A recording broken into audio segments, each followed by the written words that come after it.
Hi friends, welcome to my channel. இன்றைக்கி நம்ம சூப்பரான மீன் குழம்பு எப்படி செய்கிறதுன்னு பார்க்கலாம் வாங்க. அதுக்கு தேவையான பொருட்கள் என்னென்னு ஃபஸ்ட்டு எடுத்து வச்சுக்கலாம். 10 பல் பூண்டு, மீடியம் சைஸ் 2 வெங்காயம் கட் பண்ணி வச்சுருக்கேன், தக்காளி, கருவேப்பிலை, பச்சை மிளகாய். ஒரு கடாய் எடுத்துக்கோங்க. அதில் ஒரு 3 டீஸ்பூன் ஆயில் சேர்த்துக்கோங்க. அது சூடானதுக்கப்புறம் 1 ஸ்பூன் மிளகு கொஞ்சம் ஃப்ரை ஆனதுக்கப்புறம்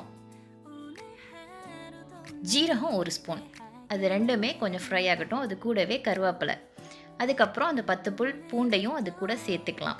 இது கொஞ்சம் ஃப்ரை ஆனதுக்கப்புறம் வெங்காயம், இது எல்லாமே கொஞ்சம் நல்லா வதங்கட்டும். வதங்கினதுக்கப்புறம் இதை நம்ம மிக்சியில் அரைக்க போகிறோம். மொத்த மசாலாவே இதில் ஃப்ரை பண்ணி அரைச்சி அதை தான் நம்ம கிரேவி ஆக்க போகிறோம். இது ரொம்ப ஈஸி, பேச்சுலர்ஸ் கூட ரொம்ப ஈஸியாக செய்யக்கூடிய ஒரு டிஷ் தான் இது. இப்போது கட் பண்ண தக்காளியை அது கூட ஆட் பண்ணிக்கலாம். வெங்காயம் இந்த அளவுக்கு வதங்கினாலே போதும். தக்காளி நல்லா வதங்கட்டும். வதங்கினதுக்கப்புறம் புளி, இதை நம்ம புளி தண்ணி கரைச்சி ஊற்ற போகிறதில்ல. புளியை அதோடைய சீடை எடுத்துகிட்டு அது கூடவே சேர்த்து நம்ம மிக்சியில் அரைக்க போகிறோம். ஸோ புளியை சேர்த்துட்டு அதுக்கு தேவையான அளவு உப்பு சேர்த்துக்கலாம். இப்போ இதை ஒன்ஸ் நம்ம மிக்ஸ் பண்ணிவிட்டு இதுக்கு தேவையான மசாலா, மிளகாத்தூள் 3 ஸ்பூன் நான் சேர்த்துருக்கேன். 3 டீஸ்பூன் மிளகாத்தூள். அந்த 3 டீஸ்பூன் மிளகாத்தூளுக்கு நம்ம 6 டீஸ்பூன் மல்லித்தூள் சேர்க்கணும். 1:2, இதுதான் மல்லித்தூளுக்கும் மிளகாத்தூளுக்கும் உள்ள கணக்கு. மஞ்சத்தூள் நான் இந்த மசாலாவில் சேர்க்கலை. நான் ஃபிஷ் கூட மஞ்சத்தூளையும் எலுமிச்சம்பழத்தையும் ஃபிஷ் க்ளீன் பண்ணதுக்கு அப்புறம் அது கூட சேர்த்து பெரட்டி அதை தனியாக நான் வச்சுருக்கேன். ஸோ மஞ்சத்தூள் இதில் நான் சேர்க்கலை. இந்த அளவுக்கு ஃப்ரை ஆனதுக்கப்புறம் இது நல்லா ஆறட்டும். ஆறுனதுக்கப்புறம் ஒரு மிக்ஸி ஜாரில் மாற்றி நம்ம இதை பேஸ்ட் பண்ணி எடுத்துக்கலாம். ரொம்ப ஈஸியாக செய்யக்கூடிய ஒரு கிரேவி தான் ஃப்ரெண்ட்ஸ் இது செஞ்சு பாருங்கள், செம்ம டேஸ்ட்டாக இருக்கும். இப்போ பார்த்தீங்க அப்படின்னா நான் இந்த அளவுக்கு அரைச்சதை தண்ணி ஊற்றி கரைச்சி வச்சுருக்கேன். இப்போ நம்ம எந்த பாத்திரத்தில் மீன் குழம்பு செய்ய போகிறோமோ அந்த பாத்திரத்தில் கொஞ்சம் தாராளமாகவே எண்ணெய் சேர்த்துக்கலாம். எண்ணெய் சூடானதுக்கப்புறம் தாளிக்கிறதுக்கு வெந்தயமும் பெருஞ்சீரகமும் நான் சேர்த்துருக்கேன். கடுகு நான் சேர்க்கலை.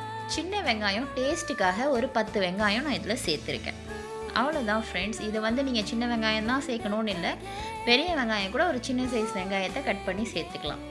இது கூட பச்சை மிளகாவும் கொஞ்சமாக கருவேப்பிலையும் சேர்த்துருக்கேன் தாளிப்புக்காக. இப்போ நல்லா தாளிச்சாச்சு.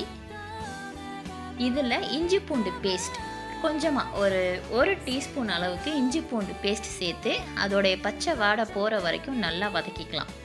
இப்போ நல்லா வதங்கிடுச்சு. இப்போ நம்ம அரைச்ச அந்த கிரேவியை இது கூட ஆட் பண்ணிக்கலாம். இப்போ இந்த ஸ்டேஜில் உங்களுக்கு இன்னும் கொஞ்சம் தண்ணி தேவைப்படும் அப்படின்னா தண்ணி சேர்த்துக்கலாம். இப்போ இந்த கிரேவி நல்லா கொதித்து இதோடைய பச்சை வாடை போகணும். அந்த அளவுக்கு நல்லா கொதிக்கட்டும். ஒரு மூடி போட்டு கொதிக்க வச்சிடலாம். நான் சொன்ன மாதிரி மஞ்சத்தூளும் எலுமிச்சம்பழமும் போட்டு ஃபிஷ்ஷை ஒரு சைடில் வச்சுருக்கேன். இந்த மசாலா நல்லா கொதித்து அந்த பச்சை வாடை போனதுக்கப்புறம் இந்த மாதிரி எண்ணெய் பிரிஞ்சு வரும். இந்த ஸ்டேஜில் நீங்கள் மீனை 1 by 1 ஆட் பண்ணிக்கலாம். நம்ம இந்த ஸ்டேஜ் வர வரைக்கும் கொஞ்சம் வெயிட் பண்ணி அதுக்கப்புறமா சேர்த்தோம் அப்படின்னா அந்த கிரேவியோட ஸ்மெல் அரோமா சூப்பராக இருக்கும். இப்போ பாருங்கள், மீன் குழம்பு நல்லா கொதித்து ரெடி ஆகிடுச்சு. இப்போ 1 by 1 ஃபிஷ்ஷை ஆட் பண்ணிக்கலாம். ஃபிஷ்ஷை ஆட் பண்ணிவிட்டு ஒரு 5 மினிட்ஸ் வச்சாலே போதும். மீன் குழம்பு சூப்பராக ரெடி ஆகிடும். இதை ஒயிட் ரைஸ்க்கு சேர்த்து சாப்பிடும்போது அவ்வளோ டேஸ்ட்டாக இருக்கும். ஒன்ஸ் இதை ட்ரை பண்ணி பாருங்கள். அவ்வளோதான் ஃப்ரெண்ட்ஸ், ரொம்ப ஈஸியான ரொம்ப டேஸ்டியான ஒரு மீன் குழம்பு ஆல்மோஸ்ட் ரெடி ஆகிடுச்சு. கடைசியாக இந்த மாதிரி எடுத்து பண்ணும்போது மீன் உடையாமல் இருக்கும். அதுக்காக தான் நான் இப்படி பண்ணுறேன். கரண்டி போட்டு கிண்டணும் அப்படின்னா மீன் உடையிறதுக்கு நிறையா சான்ஸ் இருக்குது. இப்போ இதோடைய ஃபைனல் டச்சாக கொஞ்சமாக மல்லிக்கீரை, 1 ஸ்பூன் அளவுக்கு வெல்லம் ஆட் பண்ணியிருக்கேன். ஒரு லைட்டான ஸ்வீட்னஸும் இதோட சேர்ந்து கிடைக்கும்போது அதோட டேஸ்ட் ரொம்ப சூப்பராக இருக்கும்.